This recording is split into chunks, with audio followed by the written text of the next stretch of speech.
Dobrodošli na kanal Kodeks Militarije.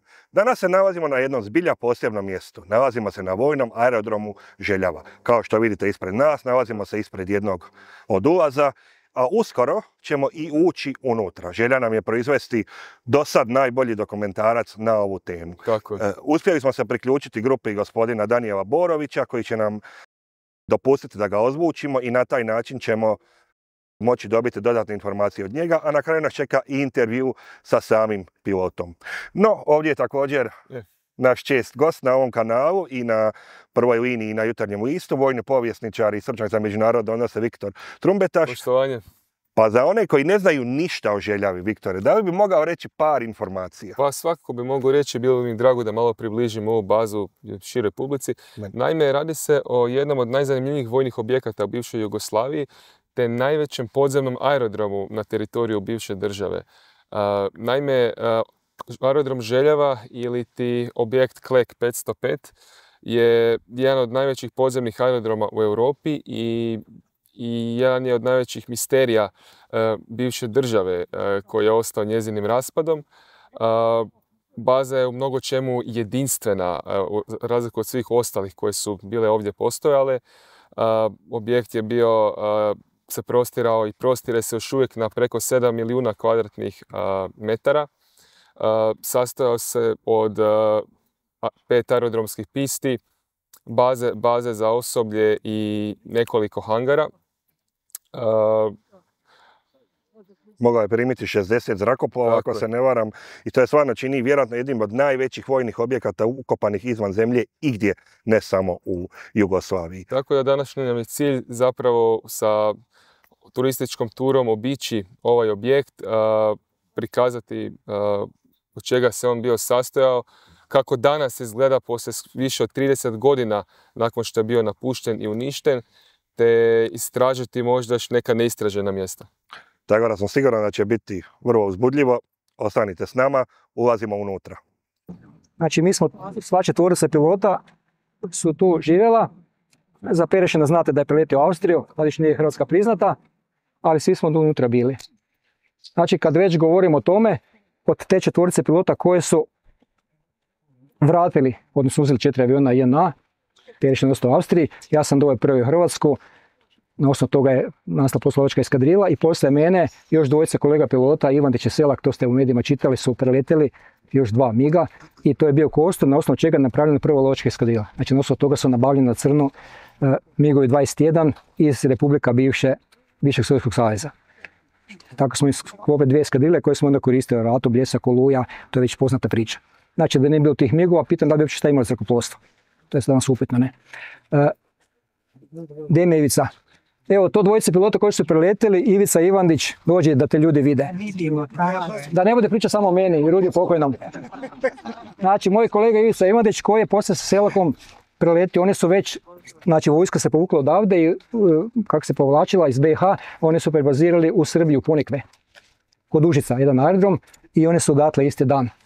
Prijatelji kumovi, stanovali smo u istoj zgradi, znači to je zanimljivo. U Bihaću zgrada H3, Ivandić dolje, ja na drugom katu, Selak iznad mene na 4., a zgrada iza nas H4, Rudi Perešin pokojni. Znači tu smo bili skupa i dole smo bili u istom naselju vojnom Harmani. Znači ovaj aerodrom je nastao u doba hladnog rata. Doba hladnog rata, kad su sile pobjednice Drugog svjetskog rata podijelile Europu i onda nastao taj hladni rat, koliko znate o tome, i zrakoplovstvo je bilo jako osjetljivo. Znači avioni koji su bili vani parkirani na otvorenom, stanicama i kaponirima. To se dokazalo u onom ratu. Pa je bio Korejski rat tada, do 53. Tu su neka iskustva ljudi imali i trebalo je naći način kako sačuvati borbene zrakoplove ili avione koji su najvredniji dio toga što vojska raspolaže. I onda je sredinom 50. godina, 54. godina došla ideja da se nešto treba napraviti da bi se spasili avioni. Jedna delegacija je išla u Švedsku. Znači Švedska je bila ta prijateljska država sa Jugoslavijom. Imali su vojnu suradnju jer je gore tvornica Bofors. Ono vrijeme je već bilo i danas. Oni proizvode najmodernije protuavionsko naoružanje. Radarski vođene topovi i ostalo. Švedska tvornica. Tako da delegacija je išla gore i da vidi tu podzemnu tvornicu i jedan podzemni objekt tipa aerodroma, ali puno manje nego što je ovo tu što ćemo danas vidjeti. Nakon toga su se radili planovi i tražila se lokacija gdje bi to bilo u Jugoslaviji u ono vrijeme, znači zbog tog sukoba istoka i zapada, i donijeta je odluka da se ispod Plješevice napravi. Znači gore mi ne vidimo vrh Plješevice, to je prvi vrh 800 nešto metara, znači 1600, skoro 50 metara je vrh gole Plješevice. Gore su bili radari poslije kupole s radarima i tu su bile neke prirodne špilje i odlučeno da će se tu raditi taj podzemni objekt. A zašto je određena ta lokacija? Zato što je Plješevica bila zbog svog protezanja sjeverozapad i jugoistok prirodna prepreka, znači nadiranju neprijatelja sa zapada, znači od mora do Italije, od NATO saveza. A s druge strane bilo je daleko što se tiče sovjetskog, odnosno zemlje Varšavskog ugovora, predvođene Sovjetskim savezom, jer je daleko bilo od, kad bi ušlo od istoka, od Vojvodine preko Mađarske bilo gdje, dok bi došli do ovdje, znači PSO sustav bi odradili i bio zaštićen s te strane. Jer su oni išli na gradnju tog objekta jer su znali da oni aerodromi tadašnji koji su bili Sombor i Batajnice bi bili odmah uništeni u prvom naletu jer su blizu granice. I kad su svi ti planovi napravljeni, počela gradnja tog aerodroma podzemnog negdje 57. godine, 58. I s prekidima zbog Češke krize 68. aerodrom, odnosno cijeli taj objekt je građan puni 12 godina. Znači 12 godina je građan taj aerodrom i ukupno je bio u funkciji duplo, 24 godine. 16.5.1992. ga je i onako od povlačenja uništila s eksplozivom. Znači 56 tona eksploziva je iskorišteno za uništenje. Što se tiče podzemnog objekta i vanjske piste koje su, one su imali otvore gdje se eksploziv stavlja i one su to detonirali pri odlasku.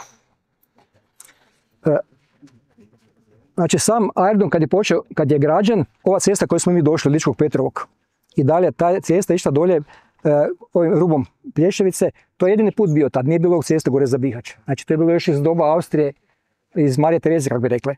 Cesta koja je išla nekad prema moru. Tim selima pa dolje na Kulevakov pa se spušla prema dolje. A onda, paralelno s time, kad se aerodrom počeo graditi, onda su napravili ovu cestu dolje kojim se sad ide. Prema Izačić gore prijelazu i dalje za Bihać. Znači, većinu smo živjeli, rekao sam, u Bihaću, odavde je to neki 10,5 km cestom. Ili smo dolazili autobusima, ili svojim autima kako je ko htio, većina s one strane, a jedan dio koji je bio bliže, koji su živjeli po ovim selima, su mogli na onaj ulaz. Znači isto je bilo, postojala propusnica, da vidite kako je to izgledalo. Evo ovakva propusnica za ulazak. Ova je izdana 82. 82. godine izdata propusnica, znači s lijeve strane ulaza 2 bila je kućica gdje je vojna policija nadzirala ko ulazi unutra, ta propusnica se ostavila, na izlasku se uzimala. Evo danas, obzirom da je od 82. mi ćemo svi danas na tu jednu proći unutra bez problema. Neće nas niko niš pitati. A što se tiče vozila, znači ta propusnica vozila i za ono porto i za ono gore, svejedno s koje strane se išla. Ko je ulazio u vozilima dobivao je dozvolu isto ovako za ulazak, gdje je pisalo tip, broj registracije, ime, prezime i vrsta vozila, tako da su mogli autima ući. Ali problem je bio autima što su parkirališta bila daleko dolje, nije se moglo doći tu zbog manevarskih površina, pa se moralo recimo od zadnjeg parkinga pješačiti do ovdje jedno 20 minuta. Tako Ivice. Oko 20 minuta se pješke od parkinga mora dolaziti do tu. I još onda nutra, gdje smo bile prostorije u Zvezdi, koje ćemo na kraju vidjeti, još nutra je trebalo koliko? 10-12 minuta brzo hoda. Znači prilično pješačenja. I onda je više ljudi dolazilo autobusima. A bilo je organiziran način da je svaka postrojba imala svoj autobus. S obzirom da smo imali razna radna vremena. Radilo se ujutro, popodne, usred dana, malo dnevnog, malo noćnog letenja. I onda su, znači ne samo eskadrile, nego svi ljudi koji su bili opsluživani letenje, koji su radili isto tako, radili su više smjena. Tako da smo toliko tjedna znali imati 4-5 radnih vremena. Od normalno jutro, pa usred dana, pa na večer, pa kad je bilo ljeto, zadnji noćni let, sletali smo ujutro i već se sunce pojavljivalo s druge strane. Išli smo na spavanje i već u 11 ponovno posao. Evo to vam je... U grupama ste izvjetali ili pojedini? Ja, zavisi kakav plan je bio. Sad ću to ispričati samo malo. Znači, rekao sam, to je cesta bila koja je. Podzemni objekat je napravljen, znači, paralelno sa protezanjem Plješevice, ovdje do nas je prvi ulaz. Ulaz 1, ovo je ulaz broj 2. Odnosno, to je bio glavni ulaz gdje je bila kontrola za izlazak. I tu je bila vojna policija. Prva su vrata bila koja su zatvarala kad nije bilo letenja. Znači, mala vrata su samo bila kroz metalna vrata. Na ostalim ulazima 1, dole niže 2 i negdje oko kilometra, 200 metara skroz do bosanske granice izlaz 4. Tu je vojska stražarila. Znači vojnici su se mijenjali na straži sa oružjem na tim ulazima. A ovdje vojna policija bila jer je bio glavni ulaz. Znači dolazili su na posao, ljudi su izašli iz autobusa van, svaki na svoje radne mjesta, znači piloti na svoje mjesta, tamo u Zvezdi, unutra gdje ćemo doći na kraj, da vidite u kojim uvjetima smo bili unutra po rudniku. Nije nikakva raskoš bila ni to, sve 30 kadile, svi piloti, elita nekadašnja, ne, nadzvučnih aviona. Ostali ljudi su išli mehaničari po galerijama koje je pripadao. Bilo je puno ljudi koji su radili na održavanju objekta. Znači to su većinom bile građanske osobe na službi, kako se to nekad zvalo, koji su bili isto živjeli u gradu ili po tim selima okolo, koji su imali razne struke, jer je unutra bilo opreme, tehnike, šta god se pokvarilo, odmah se to radilo. Znači nije bilo naručivanje kod danas javna nabava pa čekaš 2-3 tjedna, par mjeseci da se nešto poravi. Oni su odmah to napravili, imali su unutra mašineriju, strugove, nema šta nije bilo. I znači oni su trosmjenski radili samo na održavanju objekta. Kratko objekta, znači ko bude uzeo knjigu za Hrvatsku, ja sam jedno pogled posvetio objektu jer to ljude zanima, pa je pisano unutra kako je napravljen, zašto napravljen. Rekao sam vremenski zbog te situacije da se spase avioni. I kad je plan rađen za gradnju tog objekta, on je napravljen sa namjerom da može zaštititi avione u podzemnom objektu ako neko baci tu atomsku bombu jačine 20 kilotona. To je jačina bombe koja je bačena u Japanu. 45. znači Nagasaki, Hiroshima pa Nagasaki, 3 dana razlika. Znači to je jačina te bombe na doba. I sa tim planom je taj objekat napravljen. Tako da je to hrpa betona. Znači ovo prvi što vidimo to je samo pretpolje koje ide unutra, a onda kasnije tamo s desne strane, dalje s lijeve, su bila velika pancirna vrata. Znači 4 pancirna vrata koja su štitila ulaz u objekt, vrata 21 metar, visine 9, teška oko 100 tona. Jedna vrata, debljine metar, koja su se zatvarala i štitila su od tog udara unutra. Da bi to sve funkcioniralo, znači svaki ulaz je takav bio, objekat je napravljen da ima 13 klima komora.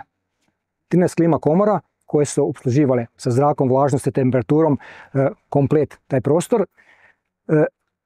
I sve klima komore su imale izlaz gore. Znači kroz brdo, velike cijevi promjera gdje su bile na metalne ljestve gore ugrađene tako da su one mogli poslužiti kao izlaz u nuždi. Na vrhu gore je bila zaštita, filteri, radi radijacija svega i betonske kape su bile maskine ograđenom mrežom i u šumi unutra tako da se zraka ne vidi gdje su ti otvori. Tako da njih ne bi mogli gađati. Znači sve je bilo tako napravljeno. Gore s lijeve strane ovdje od ovog ulaza, lijevo visine 60 metara, koju na mapu gledao što sam dao sa slikama, je kontrolni toranj. Znači to je jedini aerodrom koji ima kontrolni toranj koji nije ono što vi znate na aerodromu. Vidite velike toranj unutra, gore su kontrole letanja. Znači on je bio maškin unutra, 60 metara polu lijevo gore u šumi. Sad je to sve obraslo pa se ne vidi, inače su oni rušili drveće tako da ima pogled dolje na piste. Podzemni objekat je napravljen tako da može sa svojom autonomijom funkcionirati mjesec dana. Znači mjesec dana što se tiče energenata, hrane, vode za 1000-1200 ljudi koliko bi unutra se natrpalo. I avioni, 65 recimo aviona do 80 je moglo unutra stati. Znači mjesec dana je on funkcionirao. Znači radionice su bile kreveti koji bi spavoni se pravili ambulanta, mrtvačnica, klima komore sam rekao, rezervoari za goriva. Bili su rezervoari za mazut, za naftu koji su služili klima komorama, agregatima. Posebno je napravljen jedan dio gdje ćemo proći unutra, gdje su stacije rezervoara koji su čuvali kerozin. Znači mlazni avioni idu na kerozin, to je prvi derivat nafte. I unutra su u stijene oni navarili kao zvona velika, 5 komada rezervoara, svaki imao zapremljeno 100 tona. Znači 100.000 litra kerozina, znači 500.000 litra je unutra bilo za rezervu.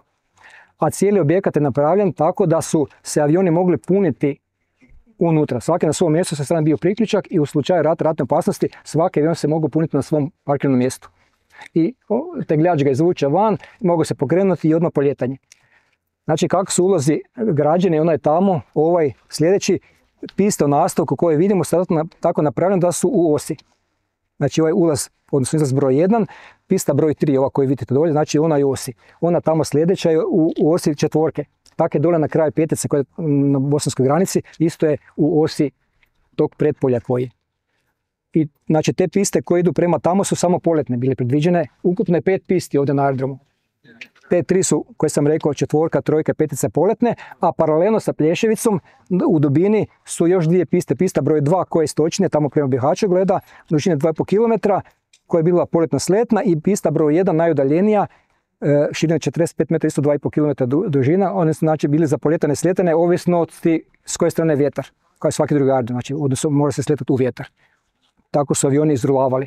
Znači unutra u galeriji kroz podzemni objekt su bili elektrotegljači, one slice koje je vidio s nama, koji nisu, koji su vukli avione, znači kroz galerije do tu van, a tu su onda traktori preuzimali avione, traktori koji su ih vukli dole na stajanku. Tamo s lijeve strane dole, gdje su one donje bale, proširenje. Nekad je bila samo pista, onda su tamo sredino 80 su proširili, tu pa su napravili stajanku, znači tu su se oni parkirali koji su bili ispravni i tu se onda pokretalo i izrulavalo se, što se rekli, pojedinačno grupama kako se već išlo. Znači vozilo se dole na pistu broj 2 i najčešće prema Bihaću bilo poljetanje. Tako sam ja te noći poletio kad sam otišao za Pulu. Znači ja i moj vođa Vasiljević poletili smo po noći dolje i onda priča. U knjizi ćete čitati tko ne zna.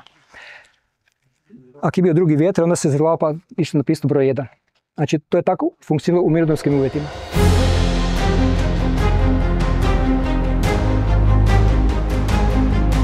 Evo sad se nalazimo kod armirano-betonskih vrata broj 2, koja su uništena eksplozivom.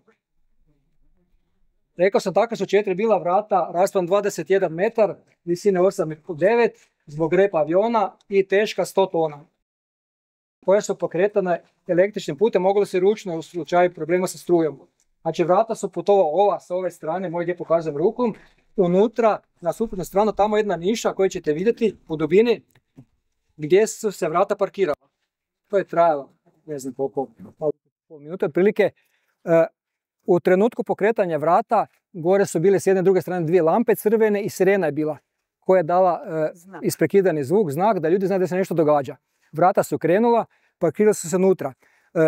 Koga zanima snaga eksplozije, snutra u toj niši s lijeve s desne strane gore uz rubove su velike traverze koje su fiksirale vrata. Znači te traverze ogromne metalne su savinute ovako po 90 do zida. Znači od siline detonacije. Kad su se vrata otvarala, dolje na podu, to ćemo vidjeti tamo kod treće vrata koje su ostala čitava, samo je izgorena od požara, bile su ploče metalne, kao ralo na plugu, onako malo iskošeno, je bilo na vratima i kako su se vrata otvarala, tako su te ploče padale dolje i prekrivali su taj otvor. Tako da se normalno moglo voziti, ravnina je bila. Kod zatvaranja isto suprotno je bilo. Znači vrata su bila zatvorena cijelo vrijeme, osim kad su se avioni uvlačili, odnosno izvlačili. Samo je sa strane ostavljeno na 1,5 do 2 da su mogli ljudi prolaziti i tegljači elektro koji su ulazili unutra. I ona prva vrata su se zatvarala isto kad nije bilo letenja, da ne bi vjetar unosio unutra lišće, prljavštine, ostalo, samo su bila mala vrata, ona su, sam rekao, kućica što je bila sa vojnim policajcima, bila su normalna metalna vrata za prolaz jednog čovjeka. I tako su svi ulazi imali ta zaštitna prva vrata. A ovo predpolje koje smo prošli, nisam stigao se ušli unutra, gore na plafonu ima rese ovakve kao što vidite prvo betonske, nekoliko tih resa je bilo, one su imali funkciju da amortiziraju dio dinamičkog udara od eksplozije. Znači, ako bi neko pogodio na ulaz usjeka, bacio jako bombu, da te rese prihvate dio detonacije i to pretpolje ga priguši, tako da ova vrata dožive što manji udar. Znači, ona su bila napravljena, sva ta 4 vrata, na način kad se zatvorila, postojale se određene dijafragme s jedne s druge strane, koje su se, jedan uređaj koji je napumpao, koje su stisnule, znači da dihtaju, da ne bi ušlo unutra. Jedan me pitao unutra kako neki građevinar došao, pa kako to tu unutra? Pa ne vidiš ti to sad unutra. Znači bilo je dodatni mehanizam koji je zatvarao cijeli taj, inače ne bi imalo smisla. I na vratima su bili, vidjet ćemo na onim koje su tamo ostale čitava, na par mjesta, onako metalne, to su bili protuudarni ventili koji su imali zadaću malo, ako bi bio preveliki tlak, da amortizira dio udara. I to je tako funkcioniralo. Znači, nisam na početku stigao reći, organizacija, to je bio glavni ulaz. Znači, avioni su po galerijama, koje ćemo kasnije vidjeti, bili razmješteni, znači, jednosmjerno. Neki misle da su mogli okretati unutra. Znači, avion ima raspon, krilo, dužinu i avioni su bili poredani. Znači, svaki tegljač je imao avion svoj tegljač koji ga je sa rudom vozio unutra i po galerijama, desna je prva galerija koju bi zašli van, sad onaj prvi izlaz, gdje nismo ušli. Ovi drugi su išli lijevo u tu treću galeriju i tamo na četvrta, znači treći, četvrti ulaz u 352, nekadašnji izviđač, kad je Rudi Perešin radio, moj klasić. i tako su ih mehaničari vukli. Znači, jedan za drugim su izlazili van, avioni koji su bili ispravni vukli su dole na stajanku, gdje su se redali avioni, koliko je po planu bilo, da li ide 10, 12, 15 aviona, nebitno, a neispravni su išli sa strane ponovo u krug, ili u radionicu ili na mjesto koji su bili. I u toliko dana dole letenje bilo, cisterne su točile gorivo, to nisam rekao, znači osim ovog goriva što je bilo unutra, tih 500.000 litara, redovno gorivo se vani točilo tamo, znači ovom cestom što sam rekao prema Bihaću s desne strane su bili ti takozvani istakači koji su bili vezani cjevovodom na rezervoare u Pokoji. To je jedno brdo preko Une s one strane pored Bihaća gdje su podzemni rezervoari ogromni. Kao što na Krku recimo vidite ta rezervoare, samo što tu su bili ukopani u brdu gdje su cisterne vagonske dovozile gorivo od rafinerija i tu se onda točilo unutra. I odatle s tog brda nekih 20 km cijevi, 1,5 metra je išlo ukopano prema aerodromu, zaštićeni vod i u te istakači. Znači tu su cisterne punile gorivo i punile avione na stanici. Znači kad se završilo s letenjem, ta 4. smjena, obično 4 smjene imali, avioni su se napunili unutra, ponovo traktori vukli do ulaza, tegljači i raspoređivali su se po prostorijama. I to je tako funkcioniralo znači, godinama. Poslije pripreme, doma mehaničari rade završne preglede, poslije letne, mi imamo pripremu za sutrašnji dan, tamo u prostoriji Zvijezde gdje su bili piloti, vidjet ćete, i poslije van na autobusi svojim autom i doma. Neko je pitao gdje smo živjeli, nismo tu stanovali, znači išli smo normalno, smo imali svoj stan. Dok si bio slobodno, išao si, neko me pitao šta si radio, pa mogao sam na Plitvici, mogao sam bilo gdje, mogao sam na Unu, mogao sam na more. Nismo bili u logoru, ne. Normalno ne posao kao svaki drugi, samo to ljudi si zamisle da smo bili tu, ne. Znači ono desno što vidimo, to je galerija 1, ovo što je osvjetljeno. Znači kad bi išli njom, izašli bi van na prvi ulaz. Tamo na kraju isto ovakva pancirna vrata imaju. Galerija 1, to je bila nekadašnja 125. eskadrila. Ja sam bio pripadnik 25. 24. poslije sam bio komandni puk u letničkom odsjeku. Znači tom galerijom nećemo tamo ići. Halo? Halo? Tamo nećemo ići, idemo ovdje. Samo objašnjavam gdje smo. Znači tu bi se išlo tom galerijom. Ovo u dubini što vidimo ravno, to je bila radionica. Znači ovo, to je nekih 80 metara u dubinu, to je bila radionica gdje su se popravili avioni. Znači kad je objekt počeo s gradnjom, oni su taj dio kopali, tu su naišli na nekakve ogromne špilje, dubinske i pokušali su zatrpati. I nisu mogli zatrpati taj materijal, samo je propadalo unutra i onda su odlučili samo napraviti jako armiranu betonsku ploču. Znači veći dio gdje mi to stojimo, skroz tamo prema radionici, to je nadsvođeno, znači unutra je rupa. Nije bilo moguće zatrpati s materijalom koji se kopao to vrijeme. Znači to je nadsvođeno. To je bila radionica, znači kao i sve drugo što vidimo unutra, sad nema ničega, sve je zgorjelo. Sve ove otvore sa strane koje vidite, kad budemo prolazili, su imali nekakvu funkciju. Znači oni veći otvori, vidi se još pločica gdje su bili WC-i, znači bilo je puno WC-a napravljeno da ljudi ne bi hodali po objektu bez veze. Odnosno znalo se, znači ono propusno što sam pokazivao, sa zelenom linijom zapovjednici su imali crveno, znači njima je bio pristup bilo gdje. A ostali su išli s tom po objektu, ali nisi mogao, znači nije bilo ni predviđeno da otvaraš vrata, ulaziš unutra da gledaš što je. Znači bilo je nezamislivo na vrijeme. Niko to nije javno rekao unutra, ali znao se gdje je tvoje prostore, gdje je kuhinja, gdje je restoran, gdje je čionica, gdje je doktor i ostalo. I natrag kroz galeriju, ja nikad za tih 10 godina nisam prolazio tu, pa sad idem otvarati, ne znam, nekog da vidim ko je unutra. Osim ako sam nekog tražio radionica, znači nije bilo predviđeno. Znači danas toga nema, pa je teško to vama zamisliti. Većina tih je bilo zatvorena s onim paravan, to je bila nekakva zelenkasta boja, vratio, sendvič konstrukcija i bili su zatvoreni prostori.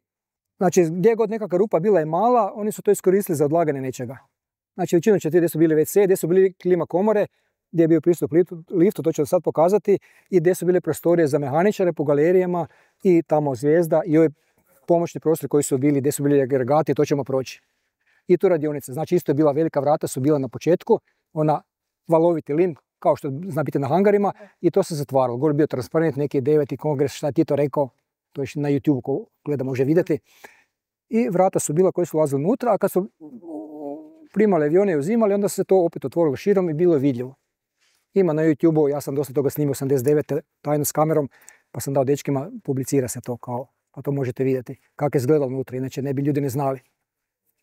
To je taj dio. Ovo što sam rekao, znači mi ćemo sad nastaviti, nećemo prema van, nego ćemo sljedećom galerijom, gdje je bila tako za 124 eskadrila. Znači avioni su bili parkirani, samo malo još, sa jedne strane, znači kako galerije stoje ovdje gdje je ovaj podest. Avioni su više bili parkirani s tu stranu, tako da su one strane stavljene mjesta za prolaz.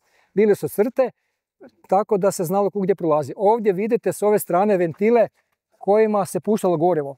Rekao sam da je svaki avion se mogao na svom mjestu parkirati niz galeriju točiti, bili su priključci, znači tu su bili ventili kojim je kerozin išao po cijelom objektu. Gore po vrhu su išle cijevi od klima komora, a s lijeve desne strane su bili nosači, eksplozija ništa, nešto su pokrali, vidi se komadi, gdje su bile silne žice i rasvjeta, fluo cijevi, znači cijelom dužinom. Kad smo bili vani tamo na početnom dijelu priče, spominjao sam kontrolni toranj, da je on gore 60 metara polu lijevo, sad polu desno kad bi išli van, u stijeni ugrađeni. Znači ovo je hodnik koji vodi do lifta, na kraju je bio lift kojim se išlo na kontrolni toranj. Znači, na aerodromu je bila služba kontrole letenja, koji su bili, to je oblastna kontrola letenja, sjedište je bilo u Beogradu, znači civilni kontrolori su bili tu, ali svako letenje, znači bila je vojna osoba iz eskadrile, viši pilot ili zamjenik komandira eskadrile, kao već pomoćnik za borbenu obuku, koji je bio gore cijelo vrijeme letenja sa civilnim kontrolorom. Jer on nije znao neke stvari su smjeli govoriti, znači obične funkcije polijetanja, ono što je tražio, a kasnije su piloti prelazili na radni kanal, gdje su već išli u zone vježbe koje su se radile, znači mora biti i vojna osoba, jedan pilot s kontrolorom cijelo vrijeme. Znači tu je bio taj lift. Znači sad počne ono što sam rekao, da pazite noge. Kad su ovi tražili instalacije, bakar i ostalo, dizali su betone u zrak, tako i ovo, dio je eksplozija ništila i tako je eksplozija ništila taj lift. Znači na kraju nabila je gore palačinka, od lifta je ostala. Postoje samo one klamere sa strane zaručeno što je bilo. Objekt je ovakav crn zbog tog požara. Znači kad je detonirano, rekao sam 16.5.1992. tih 50 na 6 tona eksploziva raspoređeno, ovi koji su živjeli u Bihaću kažu da se mjesecima dim pojavljivao još. Kroz te razne otvore i gore što sam rekao od klima komora koji jesu od ispješevice, da se nekoliko mjeseci dim vidio od toga što je polako gorilo unutra. Zato je sve ovako crno. Zbog požara. I puno toga je ostalo, poslije su još izvukli tamo unutra, vidim da objavljeno na internetu da nekakve knjižice, uputstva nalaze unutra, filmove, one svašta se još nalaze unutra, jer nisu sve. Znači vojska je pokupila ono što je mogla dokumentacije, dio namješta, ali većinu stvari nisu mogli odnijeti kod povlačenja, tako da je nažalost ostatak izgorio. I nešto ovi sekundarci pošli što su kupili. Evo to vam je taj dio kako je funkcioniralo. Dalje se nastavlja galerija, rekao sam avione s one strane, pored njih se prolazilo unutra i tako se išlo na svoje radna mjesta. Znači pored aviona se prolazi svaki dan do tamo Zvezde gdje ćemo na kraju doći, gdje smo bili, gdje je bio restoran, kuhinja, doktor, učionice i sve ostalo. Znači sad smo ušli u galeriju broj 3, nekadašnje 124 eskadrile. Ovo ispred mene što vidite, to je bio ulaz u komandu puka. Vidite zapovjedništvo, ako ne znaš šta je komanda bila. Znači, komanda 117. lovačkog avijacijskog puka, koji je boravio na ovom aerodromu.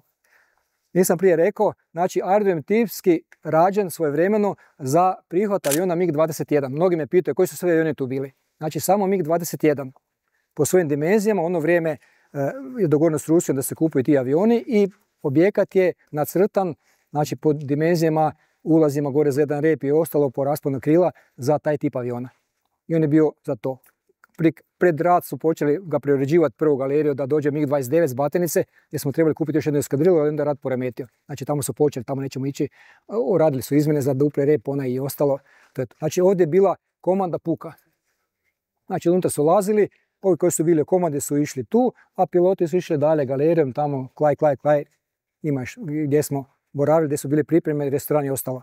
Znači s lijeve strane je bila kadrovska, operativna, s lijeve malo niže bio komandant puka, njegov zamjenik, a na kraju s lijeve strane je bila jedna prostorija gdje je bio nadzorni centar, video centar gdje su bile monitori od kamera. Rekao sam da su kamere po objektu, znači tu unutra bio taj centar i prislušnik, kasnije je prebačen tamo u Zvezdu, prislušni centar, gdje su se prisluškivali telefoni. Znači tad su bili samo žičane veze, nije bilo mobitel tih čudesa, određen broj linija i ljudi su bili, 2 linije su se snimali, 2 su se preslušavali, onda su mijenjali unutra. Znači zanimljive brojeve, tako da sam ja morao što u svojoj knjizi, morao sam manevrirati da jedno su snježno presluškivali pa je onda bilo problem.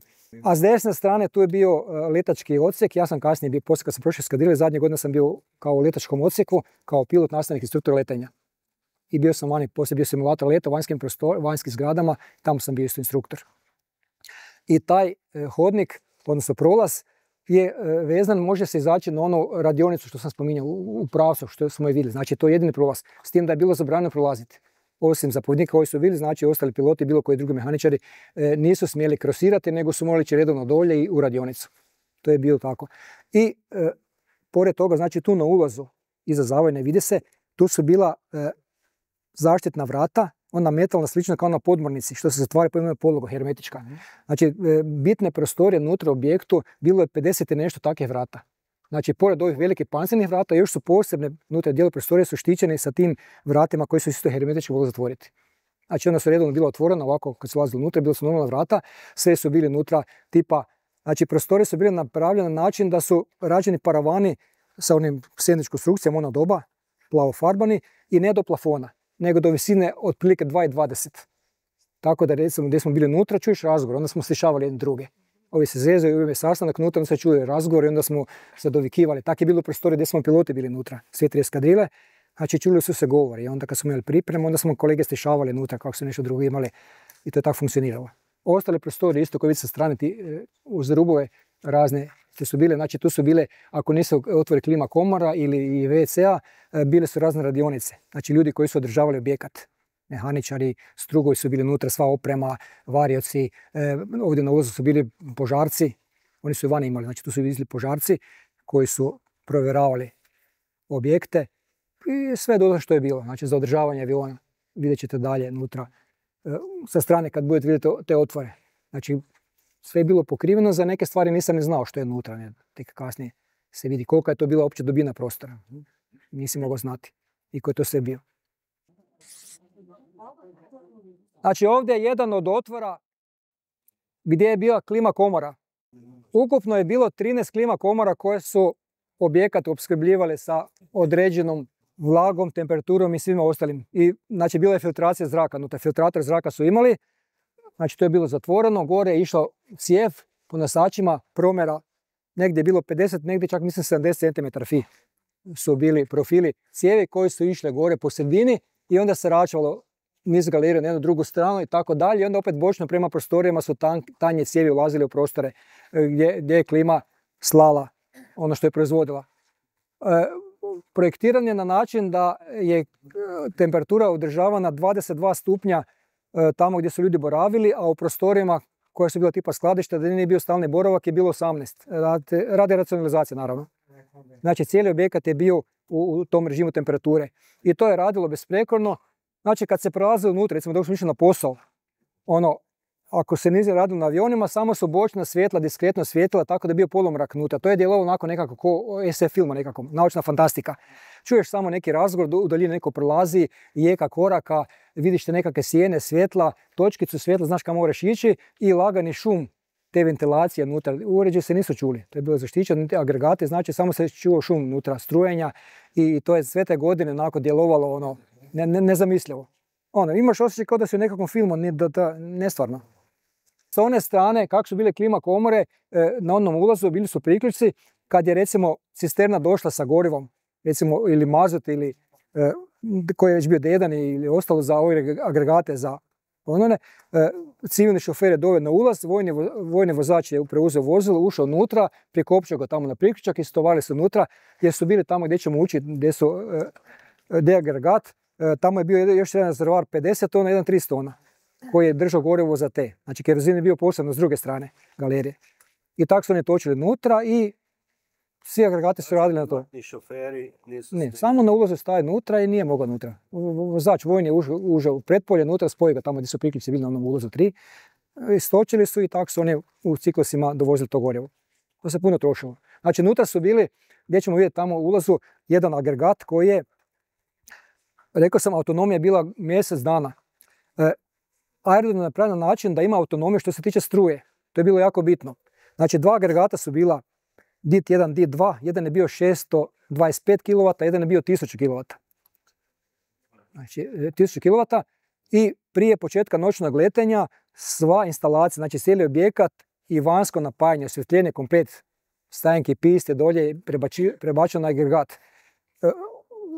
Za slučaj da ne bi došlo do ispadanja ličkog dalekovoda. Vani pored ulaza, ne znam koji sad je obraslo, vide se trafostanice. pored svake između ovih prolaza su bile trafostanice, još sad su, i tu su bili daleko od struja, ali da ne bi došlo slučajno do nekakve greške, onda su rađe prebacivali na DIT i cijelo vrijeme dok smo imali noćno, sve napajanje bilo objekta i aerodroma na agregat. Ogromno, vidjet ćete koliko je to motor bio, brodski, 8 cilindara. Znači, rekao sam 13 klima komora, 12 ovakvog tipa, po raznim galerijama, a tamo kad uđemo u Zvijezdu, nutra, pored restorana, gdje se raču onih 5 hodnika, jedna je u plafonu gore. Znači, ona je nadgradna u plafonu i ona je posebno tu napravljena da može hladiti svu opremu koja je bila unutra. Jer je tamo bila kuhinja, bio je operativni centar, prislušni centar, desni hodnik gdje su ovi razvijeli filmove, što je 352 snimala ove SARP-ove, takozvane ove registratore leta, crno kutije, kako to zovu danas, što su avioni isto naši imali, gdje su se filmovi razvijali. Znači, radio visoke temperature, tamo je plafon ugrađena jedna posebna klima koja je za taj dio bila. A ostali su bili ovog tipa. Znači, ugrađeni i sve su bili paravani, ništa se nije vidjelo, što je bilo pitanje. Možemo dalje. Evo, stigli smo do pancirnih vrata broj 3. Ovo su jedina vrata nazdalje, koja su ostala čitava. Iza mene ih vidite. Znači, kako to izgledalo. Dok su bila u zatvorenom položaju. Znači, gore s lijeve, desne strane su bile lampe, što sam rekao, crvene, koje su se palile gasile kad je počelo otvaranje ili zatvaranje i bila je sirena koja je zvukom upozoravala da se nešto događa. I vrata su putovala isto na onu stranu, tamo se vidi niša. Sad kad je zatvoreno, tu desno, oko vrata bi se moglo proći i prošli bi pretpolje kao ono gdje smo ušli unutra. Samo pretpolje broj 3. I mogli bi izaći kroz pretpolje van na sljedeći ulaz. One kad smo bili vani, što je do nas bio, gledano prema Bihaću. Znači moglo bi se proći preko kroz to pretpolje. Znači ovdje dolje vidite na vratima, što sam rekao, ti takozvani protuudarni ventili koji su služili da preuzmu dio tlaka da izjednače unutra u slučaju jake eksplozije. A ovi nosači koji vidite, to su oni dijelovi koji su nosili one ploče za koje sam rekao da su pokrivali rupu kad su se vrata otvarala. Znači na početku ovako svata išla tako su jedna ploča za drugom padale, čuo se zvuk ne tako jako, bilo nekog usporenje, išlo i prekrili su ravninu. Kod zatvaranja su opet te ploče i one su stare. Znači sad su i sekundarci pokupili vjerojatno. Prodali su na kile. Znači vidjeli ste vrata, sad ćemo ići lijevo i desno. Ovdje meni s lijeve strane, tamo gdje se svijetli, unutra u tom prolazu, samo malo čekajte, znači u tom prolazu su oni rezervari što sam spomenuo. Znači to je skučeni prostor unutra. Tako da ne možete svi ući odjednom, znači morat ćete po grupama.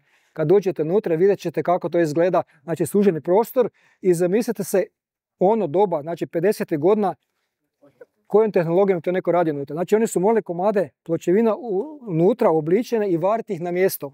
I tako 5 rezervoara svaki sa 100.000 litara.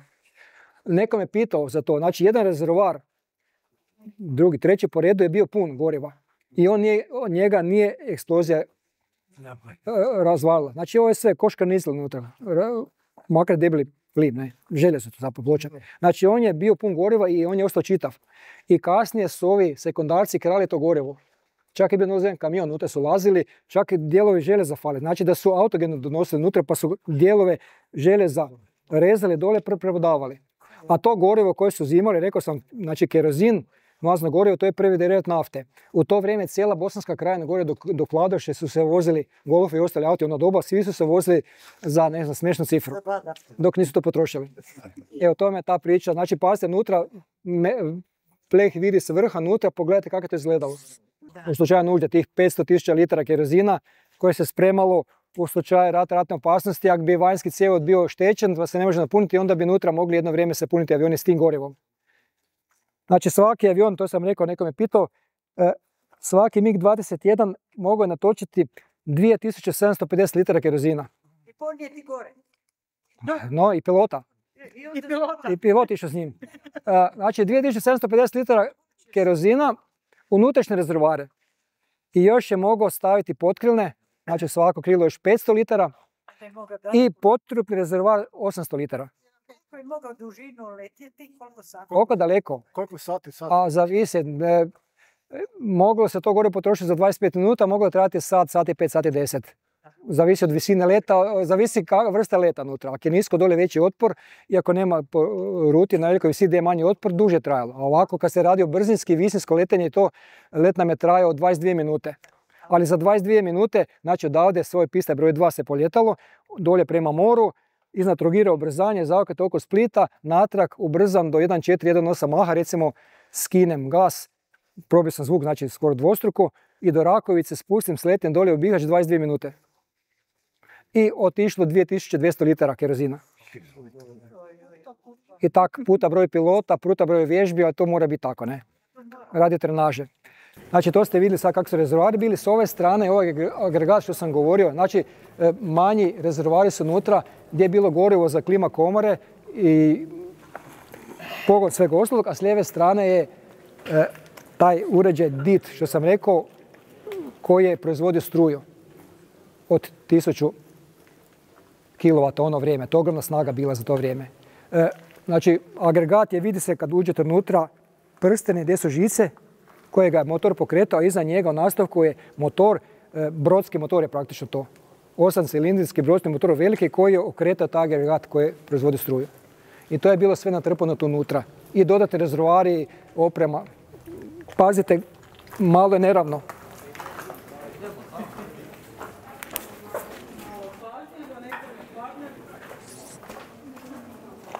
Generator sa namotajima, a iza njega vidite brodski motor.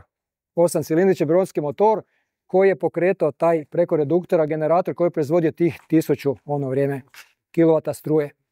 I on je mogao napajati, znači, rekao sam tamo prije početka noćnog letanja, komplet podzemni objekat, vanjske piste, rasvjeta, sve se prebacivalo na njega. Kasnije smo opet prebacili se na lički dalekovod koji je bio preko trafostanica. Znači, prvo se zapitate kako su uopće došli s tim unutra. Kroz ovakav otvor, krivuda unutra, to je trebalo napraviti. Sva dodatna oprema. Rekao sam tamo, neki me pitao, nisu svi čuli.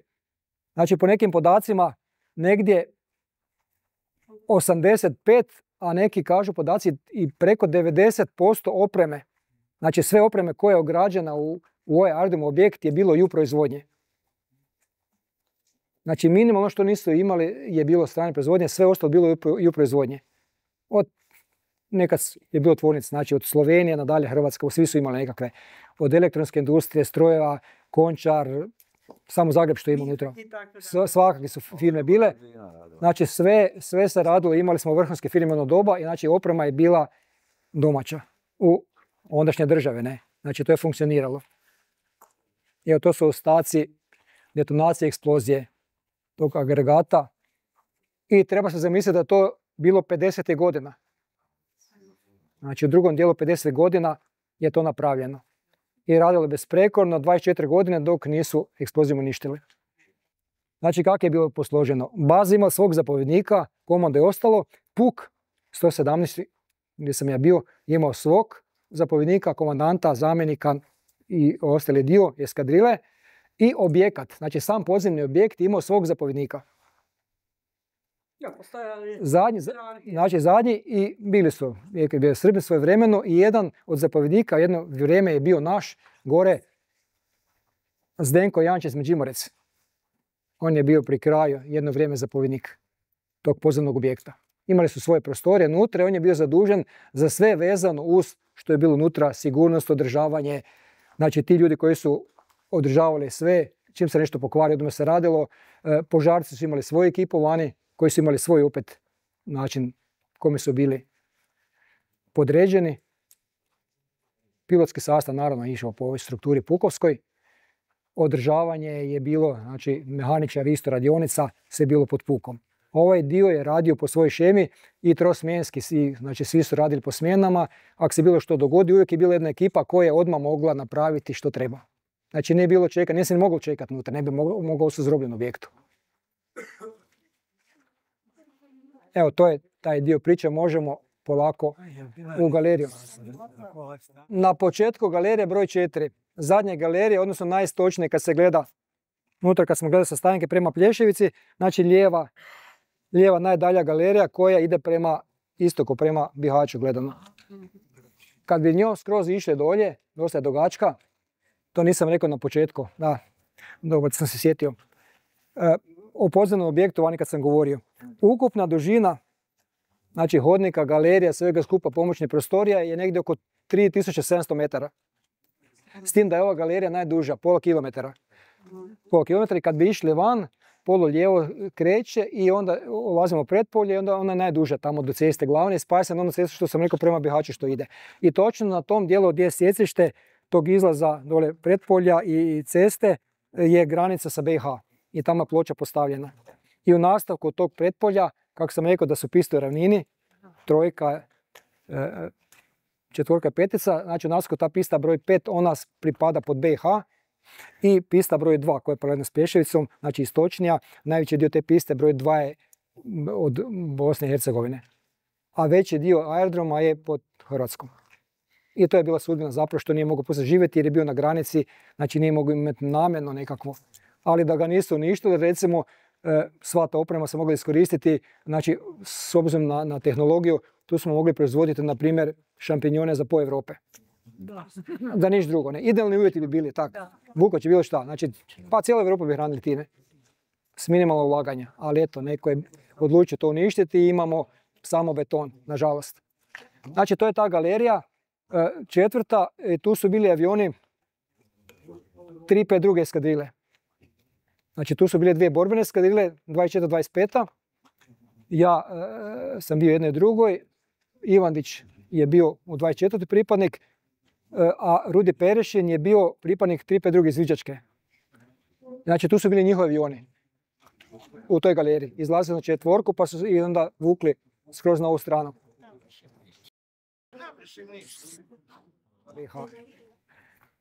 Znači tamo nemamo što vidjeti osim par prostorija sa strane otvora gdje je nešto bilo, skladišta, radionice za ljude. Jedan dio svoda je tamo vanjski urušen, unutra propao skroz dole stijene i ta vrata zadnja koja su oštećena. Znači ta zadnja vrata koja su bila zadnja građana, ona su pokretana elektrohidrolički, ona su 110 tona teška.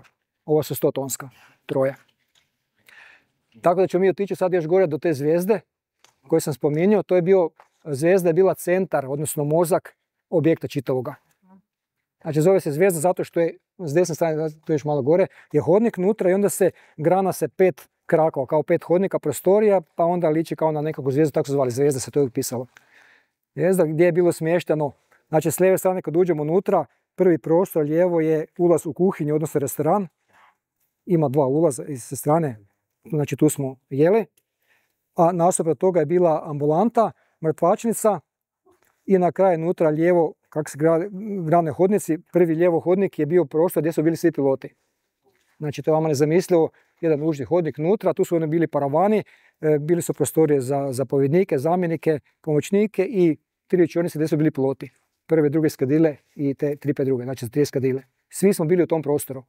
Predzadnji hodnik je bio sanitarni čvor gdje smo se preslačili, gdje su bili metalni ormari i u nastavku je bio prostor gdje to su mi zvali padobranska sekcija, takozvana, znači gdje su ljudi bili sposobljeni koji su prepakiravali padobrane. Znači svake 6 mjeseci se sjedište skidalo iz aviona. Sjedište je najvrijedniji dio aviona koji spasi pilota. Znači katapult sjedište u avionu borbenom vam košta nekoliko milijuna danas eura. Sjedište samo. Jer mora spasiti pilota kod bilo koje brzine, da ga izbaci velikom brzinom, da te rep ne stigne, veliko brzanje, oštećenje kičme je opasno i da preživiš. Znači to sjedište na MIG-u se vadilo svake 6 mjeseci, radi provjere, padobran se rastvarao, znači sjedište ima svoj padobran, ima pilotski padobran. One su toj velike stolove su imali, razvlače se, sušilo se, to određena vlažnost, prepakirao se ponovo, a ispod u sjedištu, dio na kom se sjedi, je bio takozvani NAS-7, jedan paket opreme koji služi za preživljavanje. Gdje je unutra bilo lijekova, tableta, ploska s vodom, čokolada, igla, signalno ogledalo, signalna raketa, radiostanica Komar 1 koji se mogu uključiti da šalje signal dok te poslije traže. I bio je čamac na napuhavanje. Znači, ako si pada na vodu, imao si jednu ručicu, kod katapultiranja to se odvojilo od tebe, visilo ispod pilota na 10 metara, onda si jednu polugu mora povući da aktiviraš bocu koja napuni taj čamac. I onda se on otvori dolje i onda se po toj špagi dovučeš i u čamac ako se uspješ, ako nisi povrijeđen. Znači, bitno je kod katapultiranja bilo zadržati položaj, kad te aktivira sjedište, ako nisi u dobrom položaju, ode kičma, jer je ubrzanje 20 G. To znači da u trenutku aktiviranja sjedišta za 0,25 sekundi to je 2 kila eksploziva unutra, barutnog u sjedištu. Znači za 0,25 sekunde 40 metara te izbaci. A to je zbog toga ako letiš velikom brzinom, da te rep ne stigne. S obzirom da je red iza samo par metara. Znači kad bi sporo to išlo unutra, ubio bi te rep. Zato mora biti ubrzanje 20G. Bilo je katapultirane, neki ljudi čak su 2 puta, tu je bio jedan dečko Mandić Goran, bio njih otišao s njima, on je 2 puta se katapultirao. Jednom na Poljetoni, tu s dvojke, moj stao motor, jednom su ga naši srušili poslije kad je bilo gore negdje kod Slunja. Ne 2 put, ja nisam nikad na sreću. Ima neke koji su se povrijedili, znači zbog nekog manevra položaja, nije uspio položaj i onda mu je stradala recimo kičma, pršljan i onda si išao poslije na transportni i tak nešto.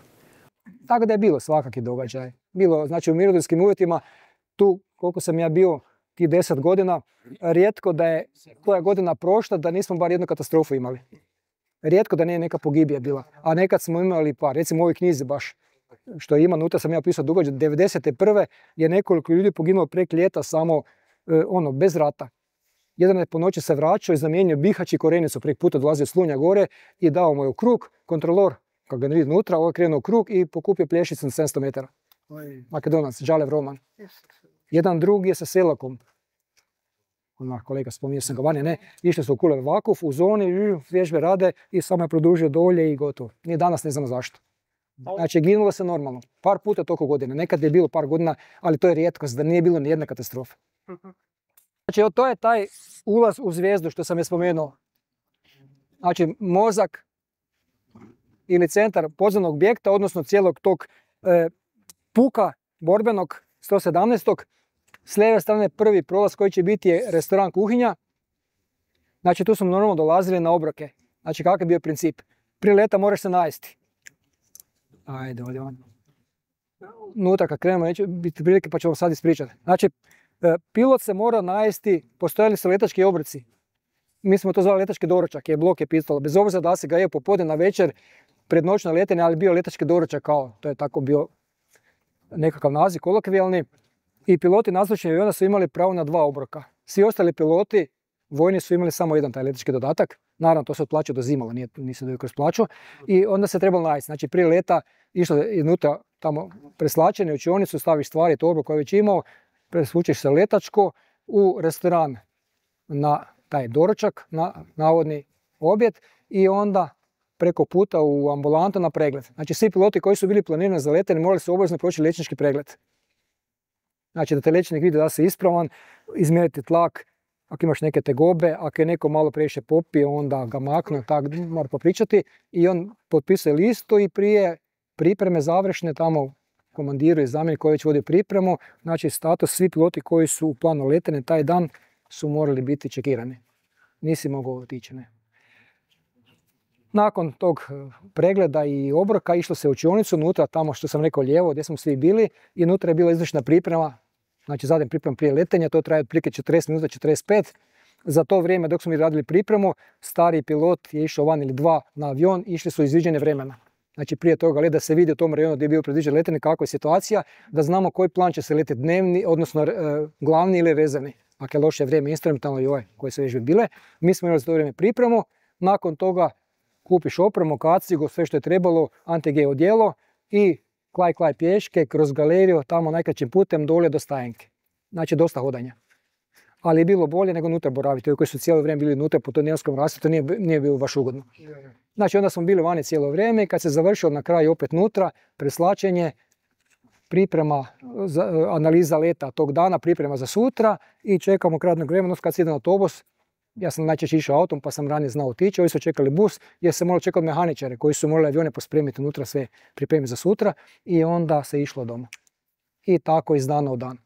Nekad smo išli na posao normalno jutro 7, nekad od 10, pol 12, nekad popodne 2, 4, nekad tek u pol 8 dok je bio ljeto dugi dan. Ako smo imali noćno, onda smo išli sat i pol prije noći radi pripreme, tako da smo počeli letjeti negdje oko malo prije 9 i do pred jutro. Svaki pilot ima svoj avion? Ne. Avioni su išli, to nije kao u Americi, ono što piše imena gore, to su gluposti. Ni oni to ne rade, ali to je marketing. Znači ne može, evo kako će svaki pilot imati avion, avion je neispravan, na čemu ćeš letiti, na metle? Kužiš? To su američke filmovi gluposti koje koriste naši. Znači, avioni se parkiraju koji su ispravni, dvosjed jednosjed šta već imaš i po redu kak je po planu unutra, piloti idu na avione i tako poljeću. Tako su je bili kad sam radio vježbe sa nosača koji smo imali u Puli. Ja sam general jedini vozio američkog u 20 jedinica dvosjedu.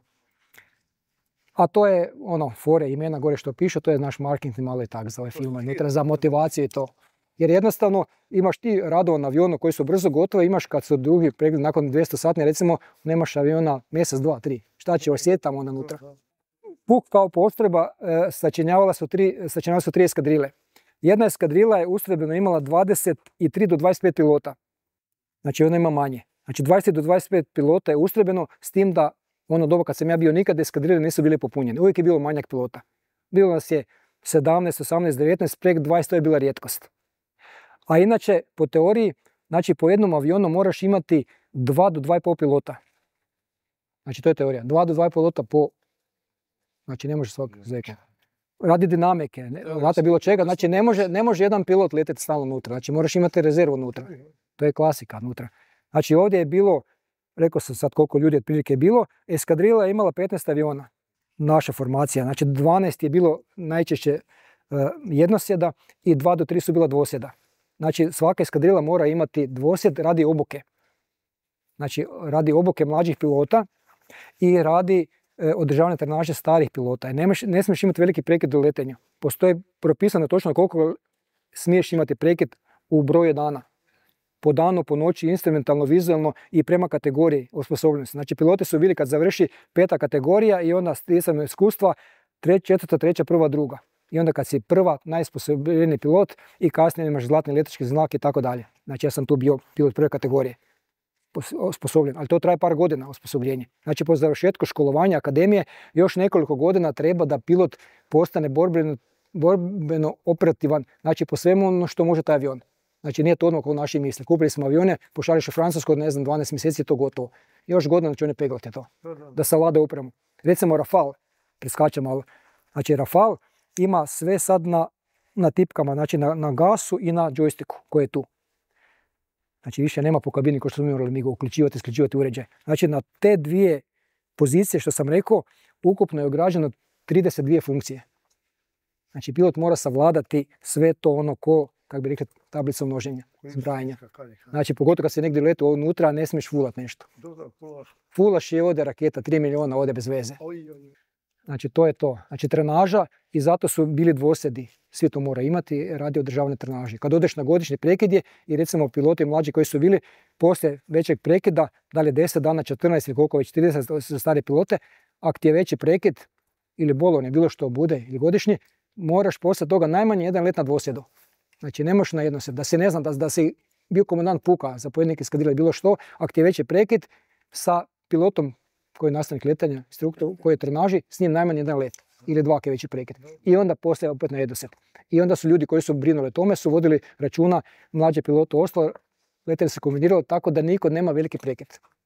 I u raznim uvjetima po vježbama što je bilo. Znači to, nijedan let nije bio bez veze, uvijek je bila nekakva svrha tog leta. Rute, borbeno osiguranje, poligon, navigacija, presretanje, zračna borba, sve ono što se radi u borbenom zrakoplovstvu. Znači vratimo se tu, rekli smo, s lijeve strane je bio restoran, kuhinja, tu unutra smo bili, nije nekakva raskoš bila na ono doba, znači mehaničari su se posluživali, a bio jedan paravan s jedne strane, bila prostora gdje su bili stolovi i tu su piloti bili nasu posluživali servirke, ipak je malo unutra. Goli zid, par godina prije završetka smo uspjeli nagovoriti tadašnje komandanta da nam nalijepe postere na zid. Tad su bili posteri, ne 3 sa 2, ne znam, 3,5, 3,80 posteri, pa je bio nekakvi planinski ugođaj, nekako jezero to da bude malo ljepše unutra.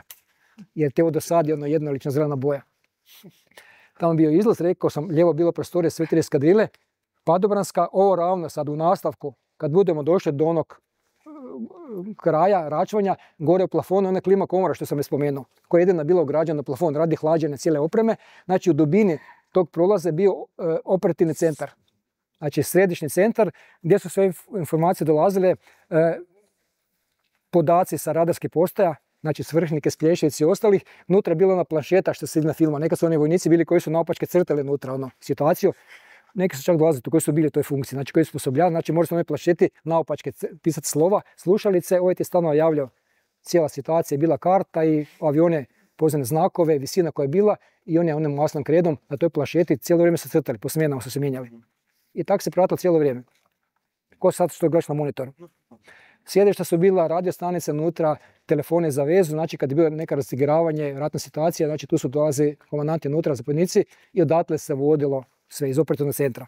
Lijevo od toga, sljedeći hodnik je bio prislušni centar, koji je prebačen poslije tamo gdje je bio puk, znači prislušni centar, a desni hodnik, sad gledano odavde, krajnji, je bila foto sekcija, kako se to zvalo, odnosno tu su se razvijeli filmovi. Znači ono što sarpovi od aviona, to je normalno 35 mm film bio kao nekad aparati, a pod podu ćete vidjeti ima ostatke celulida, lako široke, ne znam koliko, 12-13 cm, to su bili filmovi s kamera koje je 352 iz Vižička imala onim kontejnerima što su snimali. Znači oni su gore obično letili na 10.000 metara uz granicu i snima, ima taj LORAP i snima recimo 150 km tamo u Albaniji, u Mađarskoj, bilo gdje. I oni poslije to razvije, unutra rade one fotociline, razvije filma, lijepe se i onda imaš, svaki detalj se vidi. Znači to je bio taj zadnji desni hodnik. Evo, to je sad ovaj dio što sam rekao gdje je bio restoran i kuhinja. Tamo na početku vidite pločice, tamo se pripremala hrana, bio je zid tu, mala vrata s lijeve strane, tu kako se viđe unutra, to je bio nekakav kiosk gdje sam mogao kupiti svašta. Znači ti zaposlenika prodavali su mlijeko, novine, cigarete, čokolade, sladoled, smo znali bonove mijenjati i tak nešto, to je bilo tu. Mehaničari su se hranili tamo, oni su na liniji uzimali hranu, naručivali su šta mu priprema, a ovdje su bili stolovi u 2-3 reda i piloti su tu sjedali i njih su servirke posluživale. Mi smo ulazili obično na nova vrata, ulazna druga su, tako da nismo išli kroz kuhinju i tu smo se vraćali natrag. Ja sam najčešće sjedio ovdje, u prvom redu stola, leđima prema zidu, tu je bio postelj veliki, a veliki postelj je bio tu što sam rekao, ono 3 nešto, sad 2 nešto, na zid su nam lijepi, a to je bilo zadnjih par godina samo. Prije toga su bile normalne plako za zelenka, sa zide bezlične. Da, tu je nešto ima unutra. Ovdje vidite kako je izgledala ta instalacija, znači cijele galerije gdje smo prošli su bile ovakve cijele puno debljeg profila, puno veće su bile vani, pol metra, čak i više su bili promjera, koje su praktično radile povlačenje i vraćanje zraka filtriranog i održavale vlažnost, temperaturu unutra po prostorijama. Evo to tako izgledalo. Znači kad smo završili s hranom, prek puta u ambulantu kod doktora, gdje doktorici, imali smo čak jedno vrijeme ženska bila, većinom su bili doktori, to su bili liječnici takozvane zrakoplovne medicine. Znači ljudi koji su prošli obuku što se tiče zrakoplovstva, morali se ići negdje gdje se, znači morali se razumijevati. Čak smo imali tu jednog doktora koji je let napravio 20 jedinice u dvosjedu da dobije osjećaj šta to znači unutra. Ne? Znači mora razumjeti tu zrakoplovnu problematiku, znači pogotovo visine. Recimo kod nas je bio nazvučni piloti su testirani u klima komori i u baro komori i u centrifugi radi velike brzina i promjena visine koji se isto. I znalo se dogoditi, recimo ljeti kad smo više visinskih letova imali, došao sam doma i cijelu noć i drugi dan osjećam kako me trga u kostima. Znači sa velikom promjenom visine onda se počne izdvajati kisik iz kosti i onda boli. Zato smo mi imali pravo zime na rekreaciju skijanja. Ljudi se čude kako skijanje, zato što si mora ići na nadmorsku visinu veliko i biti najmanje 10 dana da bi se koštana srž regenerirala. To je bila svrha toga. S tim da nismo imali puno skijališta velike nadmorske visine, pa onda to nije imalo efekta, ali forme radi smo išli na skijanje kao ne. Ja sam najčešće na Koponik, Jahorina je bila, gore smo išli na Bled, za Trnik, na Vogel. To je tak bilo. Da, skoro.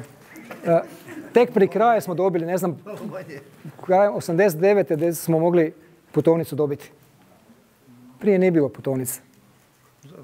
Odnosno, ko je htio, ima rodbinu vani, to su bile pripreme sa bezbednjakom, 300 čuda nekakve unutra. Onda tek pri kraju su unutra, dozvoli, pa imam negdje čuvan tu putovnicu. Znači, to je već pri kraju bilo, pred raspad.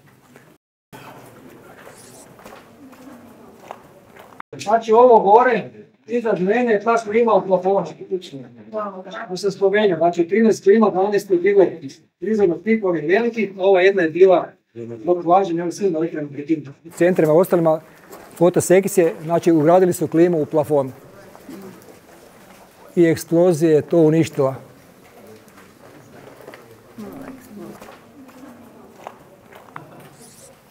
Ovo je, znači, lijevi krak te zvijezde što sam spomenuo, nakon ovog proširenja, prostorija, taj dio zapravo liči na tunel, Tu su bili smješteni svi piloti puka, osim onih koji su bili formacijski u komandi, tamo gdje smo išli u onoj galeriji prije.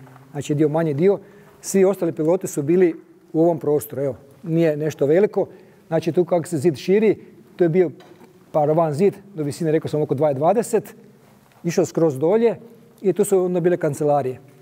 Komandira eskadrile nekog zamjenika, pomoćnika, jedna učionica, pa druga eskadrila i na kraju onaj kutna iz desne strane je bila od 3-5 druge, znači iz višeg eskadrila. I svi smo bili tu.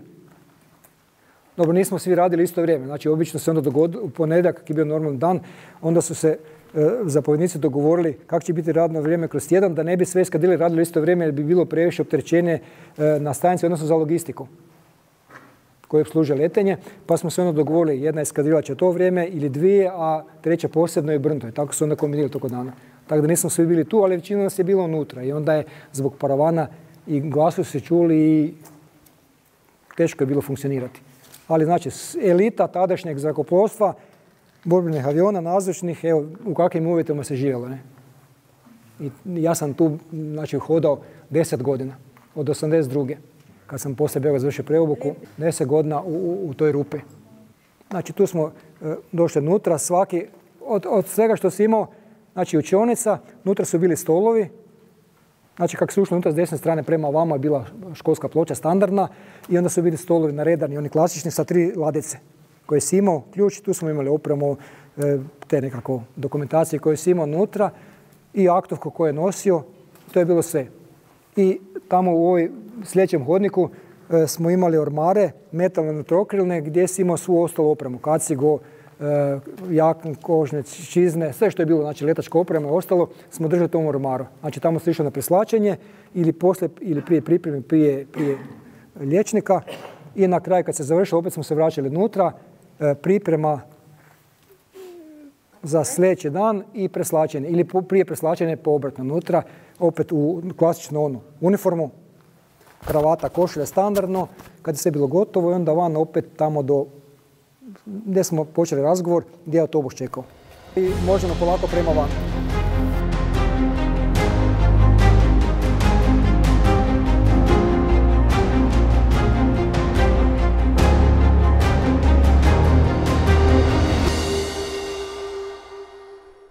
Dragi gledatelji, evo nas na kraju ove fantastične ture zračne baze Željave. Vjerujem da ste uživali kao i mi, ali to nije sve.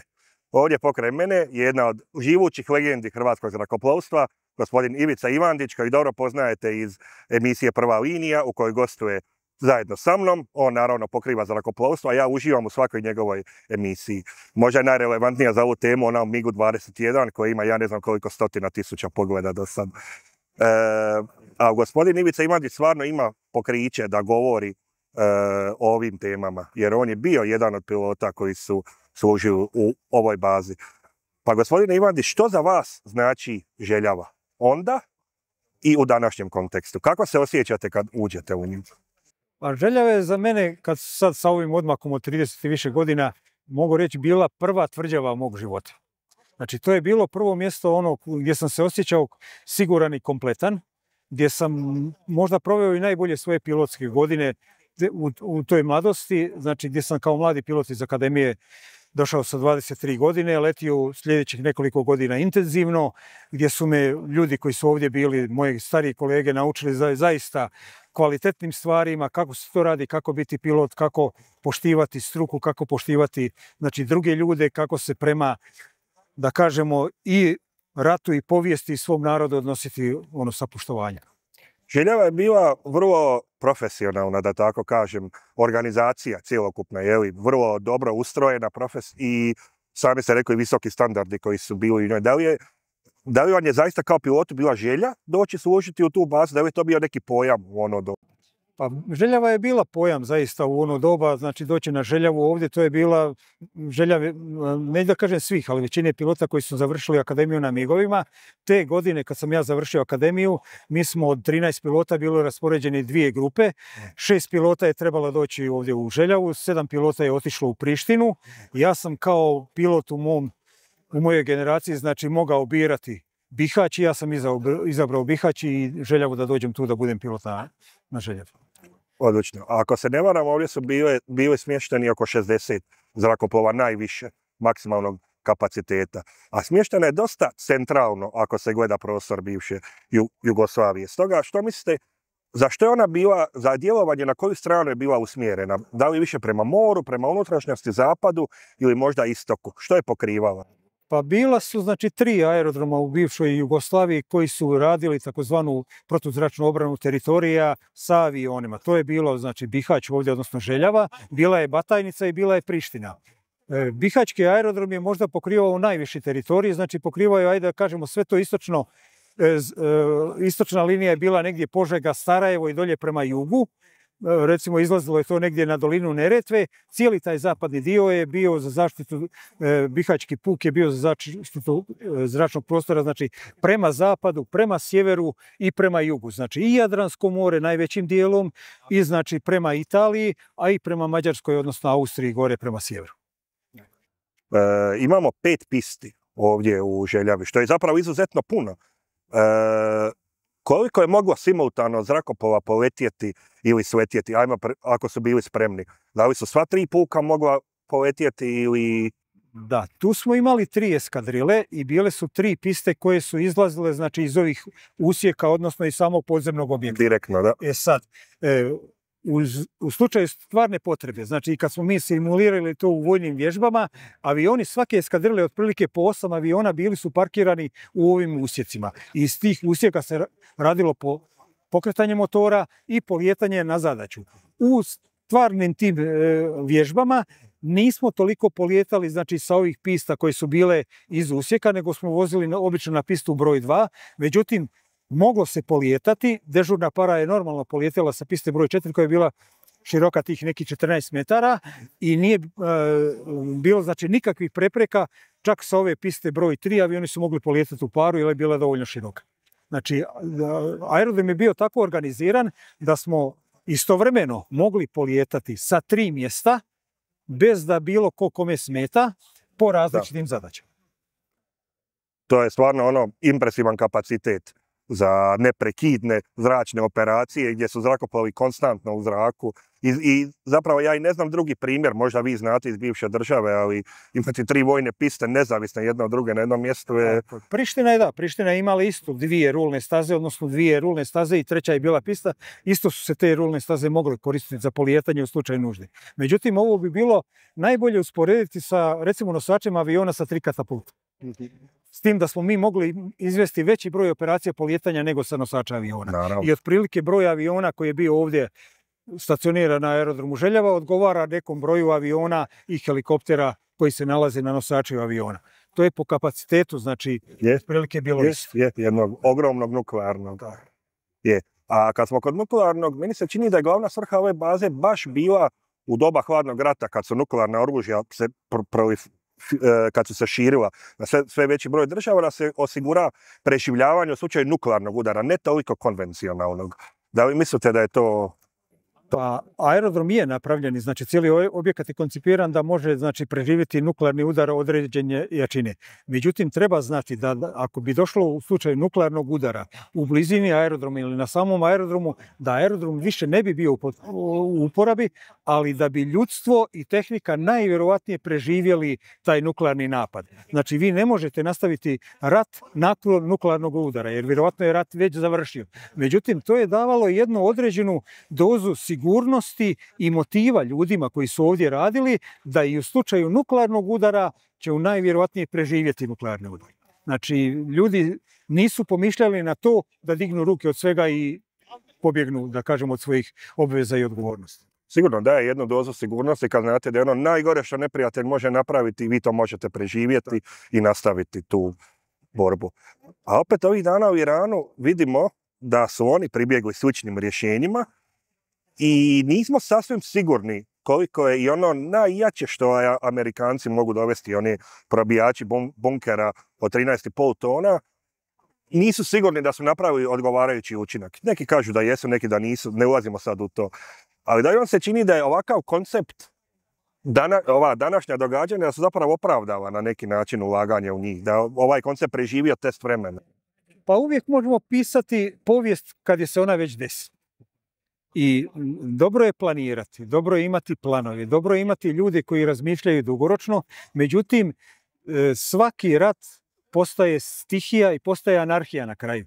Znači, uzroci su nekako kao normalni, ali cijeli tijek rata samoga će se odviti najvjerovatnije u onom smjeru koji se ne može kontrolirati.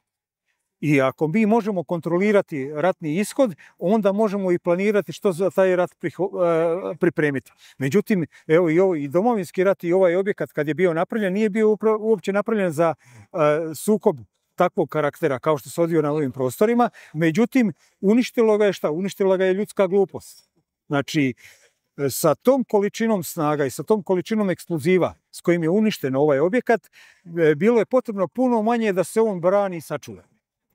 Međutim, ta ratna logika tog vremena je dovela do toga da je objekat, da kažemo, izbačen iz uporabe, nije uništen, ali je, znači, prestao je funkcionirati za ono za što je bio namijenjen. Meni se čini nakon ovog posjeta, iako je moguće proći, da je ipak gotovo nepopravljivo. Ili da bi iznimno skupo bilo vratiti ovu funkciju. Ako je izgradnja koštava 60 milijardi današnjih dolara, to su 2 hrvatska državna proračuna i za osposobiti ga bi trebalo... Ja mislim da se tu govori o tolikoj količini novca ako bismo mi sada raspisivali natječaje da napravimo takav objekat. Međutim, treba znati da je u to doba kompletna operativa koja je radila taj objekat od konstruiranja pa do izvedbe i na kraju do ljudi koji su to održavali bila u službi države i da to nije rađeno uz profit. Znači, to je rađeno sa namjenom da se izgradi, da služi za svrhu za koju je namijenjen. I mi možemo govoriti o 60 milijardi. Međutim, kad bismo to preveli u neke drugčije gabarite, recimo kako to rade neke drugčije države, recimo kako je organizirana sad vojna proizvodnja u Rusiji, pitanje je koliko košta jedan, ne da kažemo, suvremeni avion, jedna podmornica ili jedna granata koju proizvodi jedna državna firma koja je isključivo za to namijenjena i gdje nema konačnog profita. Do onoga gdje vam to neko radi i zna da vi to od njega morate kupiti i onda će vam dati cijenu koju on hoće. Tako je bilo i sa ovim objektom. On je bio skup, on je bio i megalomanski, ako gledamo u razmjerima države koja je tada bila. Međutim, da je doista došlo do nekog sukoba visokog intenziteta nuklearnog rata, onda bi vjerovatno svi bili zahvalni koji su se našli unutra i preživjeli, znači, taj sukob do kojeg bi eventualno došlo. Sigurno, pa i kad su krenula ova nedavna ratna zbivanja, mnogi su se ljudi pitali, zašto smo makli obavezu da svaka zgrada ima atomsko sklonište? Jer nekad su ih sve imale, pa je to nestalo. Sad odjednom, bilo bi dobro imati jedno. Jel? A ne mora to biti samo atomsko sklonište. Vi morate, recimo, imati mogućnosti u zgradi za, ne daj Bože, bilo kakve katastrofe, recimo potresa ili bilo čega drugoga. To sklonište koje je rađeno kao atomsko sklonište najvjerojatnije bi izdržalo potres puno veće snage nešto bi izdržala stalna zgrada. Možete doći u situaciju da zgrada poklopi cijeli rejon ili da bude srušena u ratu, a da ljudi koji će se zateći u skloništu gdje imaju određene najnužnije stvari za preživljavanje, prežive dovoljno dugo i u dobroj kondiciji dok ne dođe im oni koji će ih spasiti. Da. I to se pokazalo u brojnim ovim. I previše primjera ima. Lagano dolazimo k kraju, ja bih vas samo pitao da li možda imate neku priču ili anegdotu iz vašeg vremena u ovoj bazi, iz veselijih vremena koju bi možda mogli podijeliti s nama. Da li vam pada išta na pamet? Bilo je jako puno, da kažemo, anegdota. Sve su to stvari koje su jako dobro završile. Ali recimo, sjećam se, pričao sam baš tu ljudima nekima koji su isto radili to pa nisu znali. Ovaj objekat je, znači, živio svojim nekim mirnodopskim životom. Međutim, znalo je se desiti u određenom trenutku da dođe do podizanja razine sigurnosti, odnosno borbene spremnosti ili već čega je bilo, za cijeli objekat, za puk, za dijelove ili samo za stražu i tako to. I sjećam se jedne dobre anegdote, bili smo tu u objektu dežurne pare, znači koji je bio nekih 200-300 metara odavdje, dolazi tada čovjek koji je bio zamjenik zapovjednika brigade. Dolazi sav onako, padao je lagani snijeg, dolazi on sav mokar. Pa šta je bilo?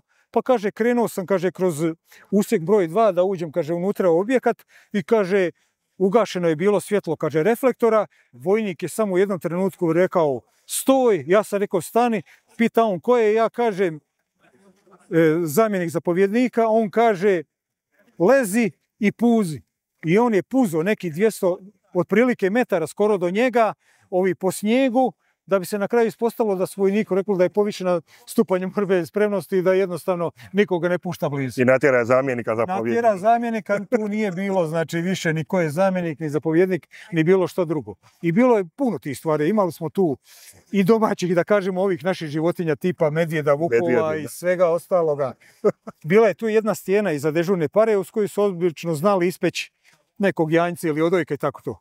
I jednom se sjećam, bilo je hladno, pekli su dan prije uz tu stijenu, znači nešto su ispekli, stijena je bila topla i to ujutro mi otvorimo prozor, a medvjed leži znači uz tu toplu stijenu, fino i grije se. Evo, recimo to je ovako zanimljivo. Međutim, nismo nikada imali slučaj da je bilo ko stradao zbog bilo kog razloga od tih životinja i tako to. Svi smo se, što kaže, sa poštivanjem obilazili. Odlično, je. I krajovik je stvarno fenomenalan. Uživali smo. To je to, gospodine Ivica. Evo, zahvaljujem na ovom intervjuu i veselim se idućoj prvoj liniji, jer svaka vaša ta emisija je stvarno zlato za svako ko prati zrakoplovstvo. Ću me nešto istinito ispričati. Odlično. Eto, hvala lijepa.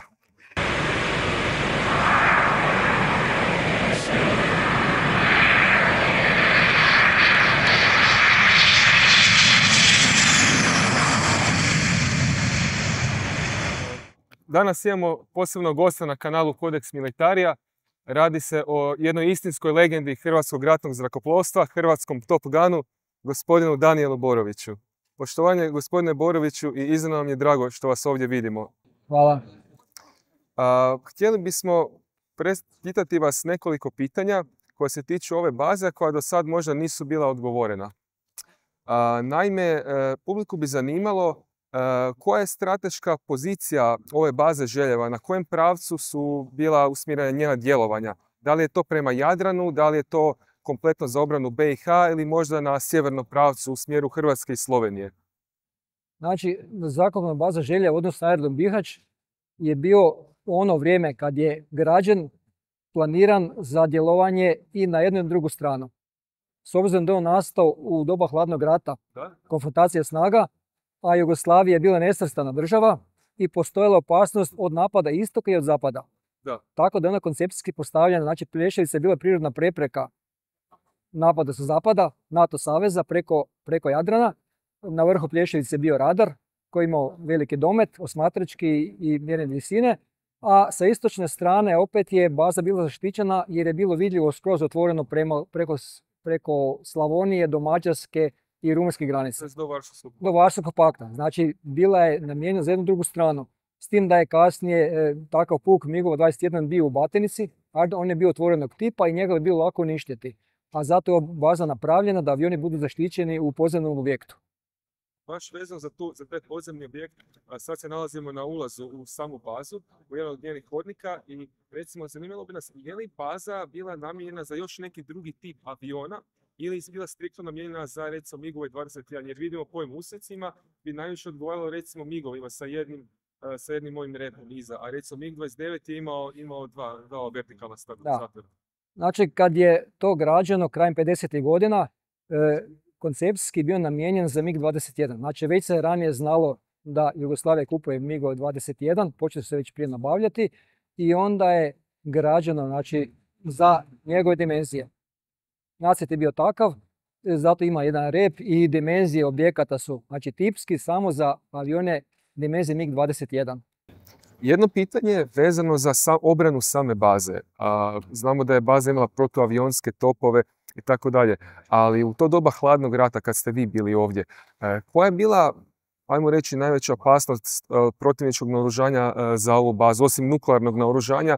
Da li je postojala mogućnost teškog oštećenja baze od, na primjer, projektila, zemlja, zrak, ili koja je bila vrsta naoružanja koja je bila, najmo reći, najveća ugroza za ovu bazu? Pa, znači, već je rečeno da je postojala PZO zaštita aerodroma, jer je PUK PZO postoje ovdje, protuzračni, koji su vježbavali svaki dan svoje zadaće i znači bliska obrana aerodroma je bilo. Ali s obzirom na konstrukciju objekta, ulaze su bili jako zaštićeni, to smo rekli, i ono vrijeme nije postojalo sredstava koje bi mogle velike štete nanijeti. Već je tad postojalo bombi koji su bili, ali prvenstveno su razvijali jake bombe za oštećenja poletno-sletnih staza. Da. Znači za oštećenja i nesposobljenja piste, ali za samog podzemnog objekta nije bilo tako jakog sredstva, čak i da bude toliko precizan pilot da pogodi sam ulaz. S tim da se ulaz štitio s ove strane, znači još su se mreže navlačile. Ove use koje mi vidimo, znači od ulaza gore su bile kopče i maskina mreža se razvlači još nekoliko desetaka od dubinu, tako da je zraka još teže bilo uočiti i točno ocijeniti gdje bi bio taj ulaz. Zanimljivo. I znači da je on pogođen tu gdje smo rekli, ona pancirna vrata su uvučena daleko unutra, znači što se tiče samog objekta i zaštite aviona koji su iza pancirnih vrata, koji smo rekli da su teška 100 tona, debela metar, znači ne bi nikakvog šteta mogao pretrpiti. A baš u tu temu, da li mislite da bi Željeva, da je opstala kao aerodrom, da li bi ona izdržala recimo trenutne izazove za zračne baze? Recimo ako uzmemo u obzir izraelska bombardiranja Irana i njihovih zračnih baza, bi li se ova zračna baza mogla nositi sa trenutačnom tehnologijom? Pa teško je to sad reći, s obzirom da govorimo o tehnološkom napretku nekoliko desetljeća, praktično više pola stoljeća, i sigurno da su razvijena sredstva, odnosno bombe ogromne snage i težine, ali to nosi svega par aviona na svijetu. Znači većina država oni nema zapravo, osim SAD-a, koliko je poznato vjerojatno i Rusija. Ostale države ne razvijaju bombe koje su teške, ne znam, par tona, koje bi mogle ozbiljnu štetu nanijeti. A sve ove bombe koje većina aviona nosi, konvencionalno ne govorimo o nuklearnom, što niko neće ni koristiti, zna se zbog posljedica, ali ove bombe koje su teške 250, 500 kg, čak i 1000, mogle bi nanijeti minimalne štete. Da, prvenstveno vjerojatno ulazu, ne toliko. To bi bilo zanemarivo. Znači što se tiče samog objekta, nemoguće bi to bilo znatnije oštetiti. A evo i za kraj jedno pitanje. U kontekstu trenutačne sigurnosne situacije i ponovnog naoružavanja Europe i širenja obrambenih kapaciteta, da li postoji nekakva, barem ili teoretska možda mogućnost, ne obnove Željeve, ali nekakvog korištenja njenih resursa ponovno, pa čak možemo reći onda i obnove. Da li je tako nešto moguće ili je ipak aerodrom Željeva jedna završena priča? Pa što se tiče funkcioniranja u tom smislu kao vojnog objekta, mislim da je to gotovo, da se to ne može ništa napraviti, prvenstveno zbog toga što je aerodrom podijeljen između Hrvatske i Bosne i Hercegovine. Znači jedan manji dio, istočni i jugoistočni, pripada BiH, veći dio pripada Hrvatskoj, ali zbog same granice, znači što se tiče vojne korištenja, nije predviđeno da vojne snage budu uz granicu. A što se tiče samog objekta korištenja nekog zatvorenog prostora, da se to uredi, tipa nekog skladišta, skloništa, bilo čega, recimo u današnjem odnosu snaga gdje se treba štititi čak i od atomskog udara svega skupa, ovdje bi se moglo napraviti sklonište za ogroman broj ljudi uz minimalno ulaganje. Praktično nemamo takvog objekta. Da. Što se tiče atomskih skloništa. Znači nekakva iskoristivost ipak još postoji. Taj dio bi se mogao, ako nećemo u nekakve svrhe turističke, odnosno vojnih ostataka, ima interesa da to neko dobije, znači objekt bi se mogao sa brzim i neznatnim ulaganjima prenamijeniti, bar da se koristi da zaštiti ljude u slučaju nekakve opasnosti. To bi jedina bila namjena. Svakako. Gospodine Boroviću, puno vam hvala. Hvala vam na ovim iscrpnim informacijama i nadam se da su gledatelji također uživali u ovome intervjuu. Gospodine Boroviću, hvala i vama. Hvala vam. Dragi gledatelji, došli smo do kraja ove epizode o Željavi. Nadam se da ste uživali kao i mi u obilasku ove zaista posebne baze, jedinstvene u svijetu po svojoj veličini, jedno čudo inženjeringa, jedno čudo od ulaganja. Nadam se da ste uživali u intervju sa našim legendarnim pilotima koji su služili u nju i vidjeli ste koliko ju i oni poštuju i cijene, koliko ih je ona oblikovala i to je jedna trajna vrijednost Željave koja eto postoji i danas u današnje doba. Nažalost, nije u nekom uporabljivom stanju, to je jedna velika ruševina danas, ali kao takva simbol je jedne snage i volje naroda za svojom obranom, za samoodređenjem i kao takva zbilja je posebna. Tako. Viktore, imaš li ti nešto? Pa ja bih svakako preporučio svakome tko ima priliku da dođe i pogleda zaista ovaj jedinstveni objekt na području Hrvatske, a i bome i šire. Svakako preporučio bih da kao i mi idu sa vodstvom, sa vodičem, tako na taj način bi mogli zapravo imati potpuni doživljaj ove baze i saznati sve što žele o njoj, a isto tako biti sigurni zato što se u ovom ogromnom objektu, u ovoj ogromnoj bazi se čovjek jako lako može izgubiti, a ima zaista pregršt toga za vidjeti. Jest. I to bi bilo to za današnji video. Nadam se da vam se svidio. Ako je, slobodno zapratite kanal da ne propustite buduće videe i nadam se da se uskoro opet vidimo.